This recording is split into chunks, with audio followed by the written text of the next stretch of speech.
This man possesses a powerful skill. As long as he continues farming, he will harvest a woman every day. And with each new woman he harvests, Jack has no choice but to keep farming. But the more he farms, the more women appear. There was even a time when Jack harvested 7 women at once. The reason Jack is farming in this alternate world is due to a mistake made by the gods. When he first reincarnated, he was wrongfully accused and suffered greatly. To make up for the mistake, the gods decided to grant Jack one wish. Jack, however, didn't wish for wealth or power. He simply wanted to spend his life farming. Without any hesitation, the gods granted his request. Not only did they give Jack a body immune to all poisons, but they also granted him the ability to summon any farming tools. Just when the gods thought everything would go smoothly, an accident occurred. The gods, by mistake, had chosen the most terrifying forest in the alternate world as Jack's landing spot. However, Jack was completely unaware of this. His only thought was farming. Jack then tried summoning farming tools, and in the next moment, a hoe appeared in his hands. After using it a few times, Jack realized that farming was incredibly easy with his tools. He then explored a little and came across a massive tree. With the large tree as a landmark, Jack wouldn't get lost. He set up camp near the tree, cleared a small patch of land around it, and decided to solve his water problem next. With the tools at his disposal, digging a well became a piece of cake. As Jack was thinking about what to eat next, a rabbit,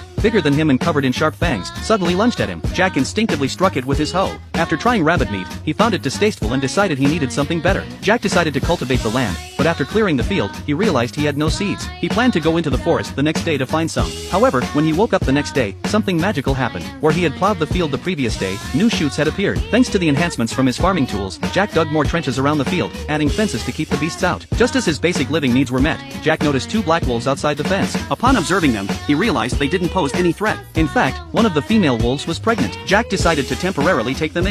That very night, the female wolf gave birth to 4 pups. In the following days, the wolves seemed to treat his camp as their new home. As time passed, the crops began to flower and bear fruit. While Jack's food problems were solved, the cold winter was fast approaching, and warmth became his biggest concern. Although he had hunted some animal hides before, they smelled awful. At this point, a black wolf introduced Jack to a new friend, a huge spider that lived on the giant tree. The spider had amazing weaving abilities. Since the spider liked to eat the potatoes Jack had planted, it decided to take care of Jack's winter needs for free. Not only did this solve Jack's winter problems, but from now on, he wouldn't have to worry about fabric or cloth ever again. Jack named the spider John. Soon, winter passed, and spring arrived. The 4 wolves grew up and ventured into the forest. A few days later, they returned, each with a mate in tow. What surprised Jack even more was that John, the spider, also gave birth to offspring. As a result, Jack's small farm began to become quite lively. However, just as Jack was planning to expand his farm, John, the spider, suddenly set off an alarm.